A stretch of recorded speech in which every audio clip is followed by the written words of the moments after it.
this is Scott, and this is the Hyper Report. Here are the quotes for various items. First, financial bubble ready to burst. Robert Shiller, a Nobel laureate, says that confidence levels are at an all-time low for the 21st century, with clear indications that investors see the market as overvalued and vulnerable to collapse. The stock market has been clearly built up on a huge bubble of artificially high prices for things like real estate. Just imagine the chaos when things unravel. Of course, was anyone who understands what is going on really surprised the Fed did not raise interest rates?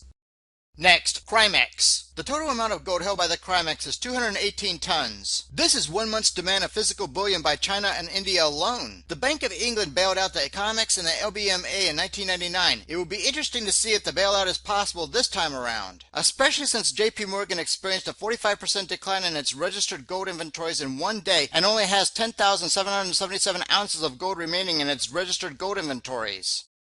Next, unfunded corporate pension plans? 7 years of near 0% interest rates has taken its toll on private sector pension plans. At the end of August, for 1,500 S&P companies, there was an estimated aggregate deficit of $423 billion compared to the $44 billion at the end of July. Next, GOP push against Bonnier. 29 Republicans now publicly oppose Don the Rhino Bonnier as House Speaker. Unless there's a sudden outbreak in principle, there will be a close vote with bidirectional crossover and ultimately a close win that favors the corrupt. AKA, Bonnier wins and the war on the Constitution, babies in America continues.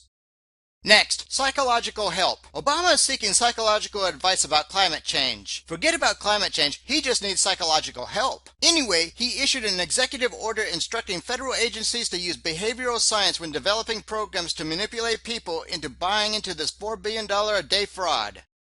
Next, she's hiding. Nevada election officials who cannot see how corrupt Harry Reid is are investigating one of Hillary's staffers, Christina Gapana, after an undercover video apparently showing her conspiring to violate election laws. She has deleted her LinkedIn, Twitter, and her law practice website. Unreliable sources claim she wandered a little too close to Fort Marcy Park and took a dirt nap. Finally, please prepare now for the escalating economic and social unrest. Good day.